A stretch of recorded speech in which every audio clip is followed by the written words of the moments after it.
Terima kasih Anda masih menyaksikan Kompas Siang, Saudara. Mahkamah Konstitusi hari ini menggelar rapat pemusyawaratan hakim atau RPH terkait gugatan putusan MK nomor 90 soal syarat batas usia minimal Capres-Cawapres di Pilpres 2024. Ketua MK Soehartoyo dalam sidang perbaikan permohonan uji materi putusan MK perkara nomor 90 kemarin mengatakan RPH segera dilakukan agar proses gugatan tidak berlarut-larut. Gugatan sebelumnya dilayangkan mahasiswa Fakultas Hukum Universitas Nahdlatul Ulama Indonesia Brahma Aryana.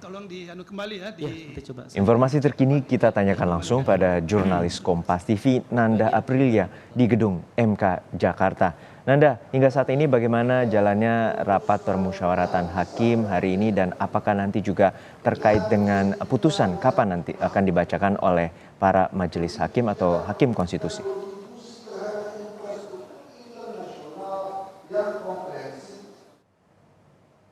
Terkait dengan rapat pemusyawaratan hakim atau disingkat RPH, sebenarnya menurut informasi yang kami dapat ini direncanakan digelar pada pukul 8 pagi tadi. Namun kalau kami memantau sampai dengan saat ini memang masih belum dimulai untuk pengajuan rapat pemusyawaratan hakim atau RPH.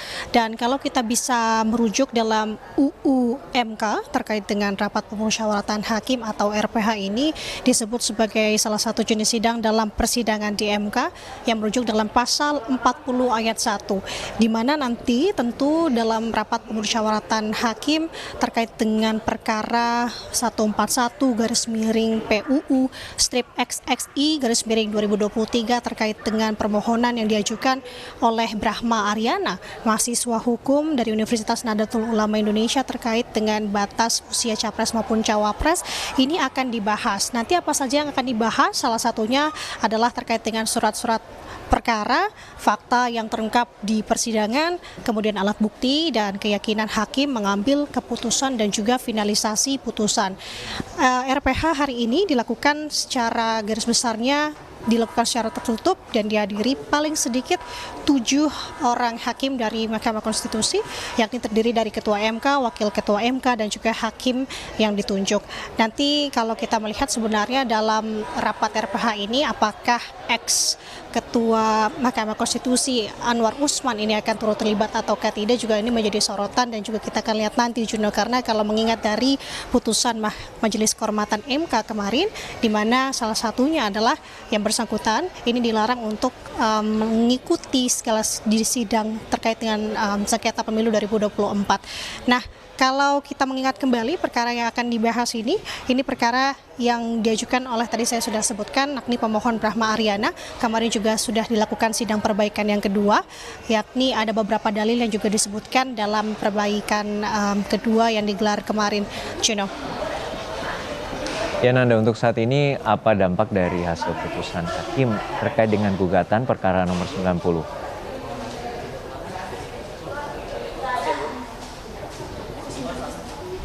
Sebenarnya kalau ditanya terkait dengan apa dampak dari putusan hari ini, sebenarnya kita akan melihat lebih dulu dan juga di ini apa hasil yang disampaikan dalam rapat permusyawaratan hakim atau RPH hari ini yang memang digelar secara tertutup. Namun kalau kita bisa melihat nanti sekiranya memang perkara ini disahkan, akan ada dan juga kita sebenarnya akan melihat mulai sejak kapan peraturan atau putusan ini diberlakukan. Semisal putusan ini dilakukan dan mulai diterapkan tahun ini akan menjadi sorotan karena memiliki dampak-dampak luas tentunya. Salah satunya yang pertama, poin akan berdampak dengan peraturan KPU atau PKPU yang kita ketahui bahwa baru-baru ini juga sudah melalui proses revisi atas putusan nomor 90 kemarin, yakni batas usia capres maupun cawapres. Ini juga menjadi sorotan karena untuk saat ini PKPU juga melakukan sudah direvisi begitu ya, di mana saat ini juga kita sudah masuk dalam tahapan pemilu 2024. Kemarin baru saja penentuan nomor urut dan terbaru tanggal 28 November nanti kita sudah masuk dalam masa kampanye kampanye. Tentu ini menjadi sorotan juga dan perlu diperhatikan apa impact ke depannya. Kemudian untuk poin kedua, posisi dari Cawapres Gibran Rakabuming Raka, pendamping dari Capres Prabowo Subianto, ini juga menarik menjadi sorotan karena untuk dari segi umur memang tidak bermasalah, Juno, karena mengingat ini di bawah dari 40 tahun dalam putusan dalam poin pokok petitumnya. Namun kalau melihat dari jabatan ini menjadi permasalahan karena terakhir jabatan yang diisi oleh Gibran adalah sebagai wali kota.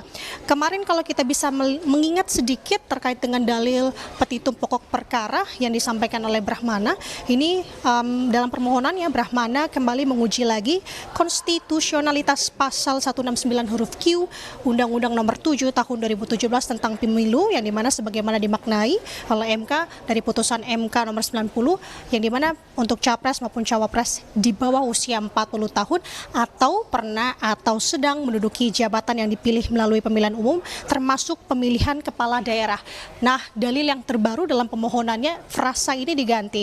Untuk permohonan pertama dalam petitumnya yakni pernah atau sedang menduduki jabatan yang dipilih melalui pemilihan kepala daerah pada tingkat provinsi, yakni pada jabatan gubernur. Dan terbaru dalam sidang perbaikan kedua kemarin ada renvoy ataupun perbaikan, frasa tersebut diubah kembali, yakni paling rendah usia 40 tahun atau berpengalaman sebagai kepala daerah pada tingkat provinsi, yakni gubernur atau wakil gubernur. Kesimpulannya, Juno, bahwa Brahma atau pemohon di sini mengajukan gugatan ulang dengan harapan yang bisa maju sebagai capres ataupun cawapres berusia kurang dari 40 tahun. Namun yang perhatikan di sini adalah untuk gubernur dan wakil gubernur saja, tidak termasuk bupati ataupun wali kota. Jadi tentu ini yang kita akan tunggu bersama, khususnya yang terbaru ini adalah dari rapat permusyawaratan hakim hari ini, apakah nanti hasilnya akan lanjut ke sidang pemeriksaan selanjutnya ataukah putusan akan lebih dini dibacakan. Kembali ke studio, Juno. Baik, terima kasih atas laporan lengkap Anda, jurnalis Kompas TV Nanda Aprilia dari Gedung MK Jakarta.